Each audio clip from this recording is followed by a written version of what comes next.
Welcome back to New World Next Week. I'm James Corbett of CorbettReport.com. I'm James Evan Pilato from MediaMonarchy.com. To those turning in your neighbors, you did the right thing. We got that story, plus open source ventilators. But first, the state of the police state. First, to our video editor, Brock West's old stomping ground, here's what you need to know about Australia's coronavirus tracking app. The Australian federal government planning to release a new app to help it track and trace coronavirus. The tracing app will be a tool to augment traditional manual contact tracing by using Australians' phones to help detect who they have been in close proximity with. Proposal has been met with some skepticism over the government's collection of personal information. Interestingly enough, James Government Services Minister Stuart Robert said he actually planned to release the source code and a privacy impact assessment of the app in a bid to shore up the public's confidence around the new track and trace surveillance tool that they're forcing out to everyone. Next up, I believe, Corbett, this is your old stomping grounds, eh?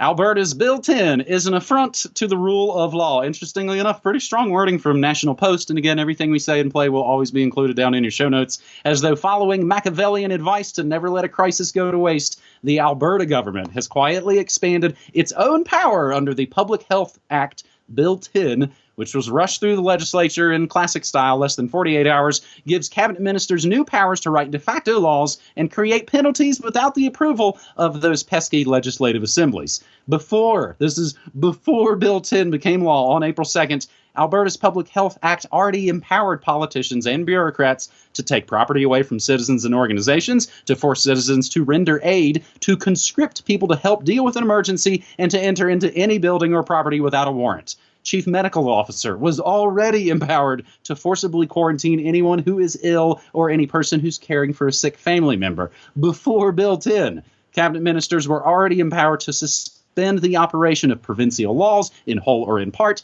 once cabinet declared a public health emergency, as we've talked many, many times. Saying national emergency is this sort of magic word that, of course, all the government goodness starts to flow.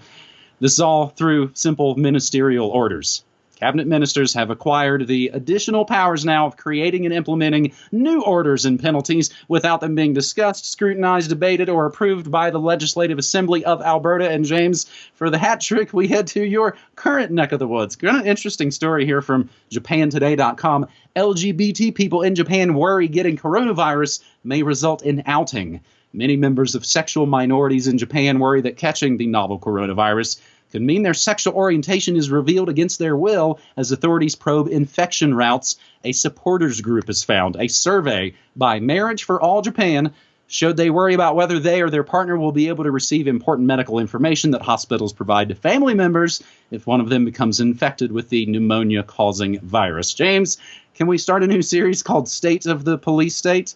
I think we're going to have to, because I hope people see how these stories start to fit together into an all-seeing, all-knowing, total surveillance grid where the powers that shouldn't be claim out of nowhere to have the authority to make any laws they want at any time without any approval or any input whatsoever. They rule over you. They will force you to take contact tracing apps on your phone, your little slave device that you carry around everywhere, that will monitor everything you do, everywhere you go, make note of it so that the authorities will be able to determine, of course, when they discover you're an asymptomatic carrier based on whatever false positive test they come up with, then they can go back and, well, they don't even need that, but that's just the fig leaf of an excuse to go back and see and detail every one of your contacts. And yes, it will out gay people. It will be into every corner of your life. No relation that you have with anybody will in any way be private anymore, ever again.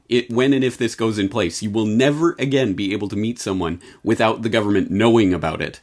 And eventually everyone knowing about it, because of course it will come out. Oh, he had contact with this sick person. Well, how did you have contact with that sick person? When did that happen? Literally, end of privacy. Done. Gonzo. And it is happening right now. And it is coming together in this police state grid that is slotting into place in Australia, in Canada, in Japan, in the US, where you are, wherever, I guarantee whatever country you're watching this in, it's happening there as well. And it's all happening around the world simultaneously on the back of this scamdemic that is foisting its way through the would-be legislators. It is absolutely insane. And I hope people can see the pieces of this all coming together into the complete, total panopticon surveillance police state lockdown grid where you literally have no privacy anymore and no ability to do anything with outside of the purview of the government. It is insanity. And anyone who doesn't realize the gravity of this, my mind boggles. My mind boggles at a lot of... I know some alt-media commentators and others that are now still trying to talk about, the American presidential election and, Bernie versus Joe and things like this. What on earth are you doing? This is the most important thing that is happening in the world, by far, in our entire lifetime. It is happening now. Your rights are disappearing, and people don't seem to even notice what's happening. Connect the pieces, people. Well, and if they don't even not notice, but again, it'll come with thunderous applause, essentially. James, we have basically talked about all of these technologies. I think, in a way, very little of this is new. The only thing that's new is that it's openly talking about tracking and tracing you. Do the phones suddenly have some magical capability to track and trace? They installed that in your firmware over the weekend? No, it's always been there. They're just sort of, the PSYOP is openly getting people to embrace it. And that is only the first segment here on Neural Next Week, episode 405. We head to story 2, where I think in some ways, as somebody like Jello Biafra talked about a lot, and something I enjoyed doing as a kid, essentially pranks, I think. And Jello Biafra even called it monkey wrenching the New World Order back in the day. And I think we're only going to see way more of this, and we'll see how it shakes out. Interesting story, though, up first here. Neo-Nazis nabbed 20,000 leaked email addresses and passwords from the World Health Organization and the Gates Foundation. Right-wing activists got a hold of a leaked list of more than 20,000 email and password credentials thought to belong to key frontline coronavirus organizations, including World Health Organization, the Gates Foundation, and the National Institutes of Health. That's according to S.I.T.E Intelligence Group. Some folks might remember that name. That wildly sketchy Israeli intelligence group that gave us all those fantastic bin Laden videos in the Audis. Funny how kind of close they always are to the alleged perps that they're allegedly tracking. They said the information was circulated among far-right extremists just a few days ago. The group described it as an attempt to weaponize the COVID-19 pandemic. It's unclear who obtained and published the information, though S.I.T.E said it appeared to have surfaced on the 4chan message board before being republished elsewhere. S.I.T.E said it could not verify any of this crap. WHO said it ran precautionary tests on active World Health Organization email addresses and found nothing has been compromised. Gates Foundation, CDC, World Bank, also said to have been targeted, didn't respond to Business Insider's request for comment. I think this one kind of sounds like rich creamery butter, a possible Mossad virtual flag operation designed to, I keep stirring the pot up, keep riling people up, James. Some interesting relateds to this one. We talked about S.I.T.E Intelligence Group most recently on Neural Next Week back on December 3rd, 2015. Rita Katz deserves an Oscar nomination. I go way back, November 27th, 2007, to MediaMonarchy.com, suspicious site to release another bin Laden tape. So now, as long as we're talking about Bill Gates, I think in some ways, James, this hits all my hashtags, basically. Other interesting bits going on with Microsoft pretty much right now, a little sidebar bit. They busted out this ad featuring spirit cooking aficionado Marina Abramović, and they basically deleted it very quickly. We'll include the links to watch this very bizarre ad with very satanic Luciferian-looking Marina talking about HoloLens and AI and all this kind of scary good stuff. But the pushback, and maybe in some ways, I think initially I saw this story about the Gates emails. You're like, oh man, white hat hackers, they're on. We're going to hack them. We're going to find out exactly what they're up to. And then you find it comes from S.I.T.E, and it all seems a little sketchy to me. In other less sketchy ways that people are, I think, monkey wrenching the New World Order, New York City Mayor de Blasio's social distancing tip line flooded with penis photos and Hitler memes. Mayor Bill de Blasio's critics let him know how they really feel about him ordering New Yorkers to snitch on each other for violating social distancing rules by flooding his new tip line with crank complaints, including penis photos and, of course, people flipping the bird. photos of extended middle fingers, the mayor dropping the Staten Island groundhog, apparently, news coverage of him going to the gym, have all been texted to a special tip line that de Blasio announced just over the last weekend. One user sent the message, "We will fight this tyrannical overreach," which got an automated response that said, "Hello, thank you for texting NYC 311. There were memes showing Hitler in the words, "To those turning in your neighbors and local businesses, you did the right thing." I mean, it was his birthday week and all. "Start flooding their reporting tax numbers with this pics," the tweet added. So this is, again, a way people, I think, people are pushing back in small ways, and I think it's going to get in a lot of bigger ways pretty soon.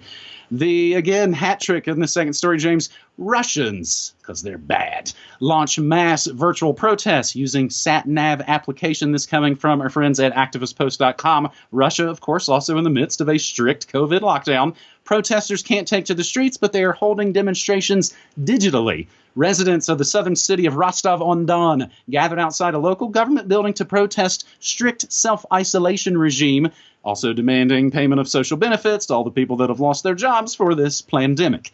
These gatherings are being conducted through something called Yandex.Navigator, an application actually run by one of Russia's biggest digital giants, Russia's Fangsters.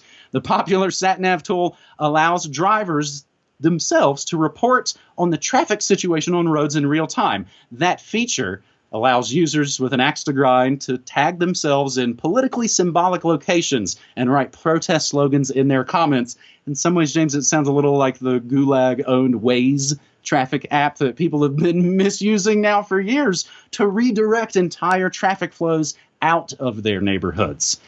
So the protests already this past weekend and more starting to get heated up here in the States. I expect things to kind of have a big boost around the big important day of May Day, May 1st. I think so many just obviously agitprop stories and photos. This is a full-on propaganda war. Getting all the fake lefties, getting all the Trump cultists, everybody all riled up, and they're going to meet in the streets. But remember, if there's anything the state is good at, it's, of course, taking down people who think they're going to get uppity and rise up. So, James, the pushback has begun, and I think it's only started. What's your thoughts? On the Gates story, I'm with you. Anything that's coming from S.I.T.E intel is clearly suspect. And look at how they're immediately framing this. If you are against the Gates Foundation, WHO, any of these people who are clearly pushing the scamdemic, if you are in any way opposed to them, that you're a neo-Nazi, right-wing, white nationalist, hater, blah, blah, blah, whatever. So they're, of course, putting the box around that, and it gives them the opportunity to launder in disinformation now so that you can anonymously post to 4chan, "Oh yeah, well I read in one of the emails that I managed to get from this password that was leaked here, that there was a Wuhan Institute researcher who stopped on her route to the P4 lab and left a box of dry ice near an air vent in the fish market." Really? Where does this come from again? Oh, it's just an anonymous post on 4chan? Do you have any screenshot of that email? Anything verifiable? No, it's just something someone's writing. So, take it for what it's worth, which is absolutely nothing until, again, anything is behind it. But it's a great way to launder in disinformation and get people spinning off into a million different directions. So, unfortunately, yeah, hey, white hat hackers, Gates, WHO, hey, sounds like a good, juicy target. But, oh, wait, no, of course, they're going to get ahead of this, they're going to deflect it, and they're going to use this as another excuse for wiping off dissent from the internet, as, of course, we know YouTube already is. If you go against what the WHO says about the scamdemic, then you are going to be removed. They've already said it, folks. It's already coming. So you know what to do when we are removed from YouTube, which is coming. You know this is coming. So when we are removed, you know, because you already know about CorbettReport.com and MediaMonarchy.com and how to access our work not on YouTube, right? Right. So please keep that in mind. On the note of the digital protests, yeah, I like the idea of monkey wrenching the snitch state hotlines with whatever kind of nonsense to clog up their snitch state tattletale lines. I think that's a nice way of using that sort of snitch culture against itself. On the note of the Russian story, it's interesting, but to my mind, It's like the public keeps getting boxed into smaller and smaller corners. It's like, now you can't even physically protest in an actual space. But don't worry, guys, here's your outlet. You can do it online. You can do this completely meaningless little virtual protest thing that really is literally just ones and zeros and servers somewhere. It means absolutely nothing in actual real space. And now this is your outlet for getting your rage out. So I appreciate people are doing what they can, which is not very much, but at least recognize that the ability to do things in reality is getting smaller and smaller and smaller as the police state closes in.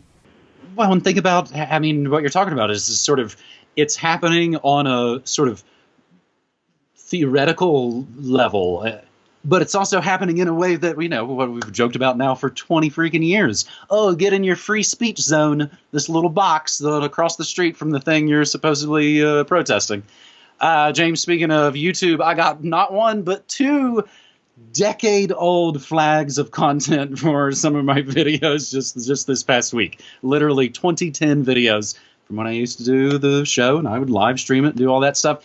I think, honestly, what it is in this case, the music bed that I used back then, I think some of those artists in the more present day have hooked up with the companies who deploy the robots to go find where their music is being used. I don't actually see any sinister motive, I don't think, at least not in this case. I also don't have a YouTube channel like you or like Last American Vagabond or others. Sidebar, Last American Vagabond's been doing fantastic work with Whitney Webb recently. Finally, here on this New World Next Week, episode 405, a little bit of good news. But let's, as I can just, James, as soon as we kind of get into this, I can just hear all the like, da-da-da-da-da. No, this isn't even real. Why would you talk about masks when it's a fake thing? Let's put aside whatever this thing is, whether they made it happen, let it happen, live exercise, accident, all the above. Let's imagine this last story is about like some wildfire or something and people needed masks. Factories in Colombia's second largest city, Medellin, are set to mass-produce ventilators after local scientists and engineers were able to design and test the life-saving medical machines in a month. By the end of May, the initial mass production will have added 1,500 life-saving oxygen providers to the estimated 5,000 ventilators for adults in use in the country's hospitals. Because the developers used open-source techniques, other factories were able to add production capacity if necessary. Until now, nobody in Colombia had the tech to produce these. It wasn't even available in hospitals' poorest parts. This is the interesting part, James, too. It says the pandemic is expected to basically hit Colombia and Medellin in 5 to 6 weeks. In 5 to 6 weeks, they will have essentially made all these open-source ventilators, and they'll already be able to roll them out. I'm reminded of a story, again, I did hear on The Last American Vagabond and had to hunt it down. Oh, because they edited the story. The original Jerusalem Post story headline, U.S. Department of Defense give 1 million masks to Israeli Defense Forces for coronavirus use. The edited Jerusalem Post story, Israel brings 1 million masks from China for IDF soldiers. They didn't even bother to repost the edited version or even change the URL. The web address still says DOD gave 1 million masks to the IDF, but I'm really kind of messing up the good news here. Is this open source for the win again, James? Yes. All right. So, yeah, we always talk about not unmitigated good news. And is there any other kind? So, yeah, good news. Absolutely. Open source trumps any other source of production every time. And this is another example of it. We do not need Trump coming out and invoking some Korean War act in order to commandeer production and implement some sort of martial law in order to mass produce ventilators or, commandeer GM or anything like that. No, it can be done through open source techniques. So that is the point, and I hope people understand that point. Having said that, let us put on record the mitigated part of this good news story, which is that the ventilators are, in fact, actually killing more people than they are helping. And this is the part that is finally coming out. It's like, oh, we need a bajillion ventilators because everyone's going to die. And now they're like, oh, maybe we shouldn't be using ventilators because they're killing people.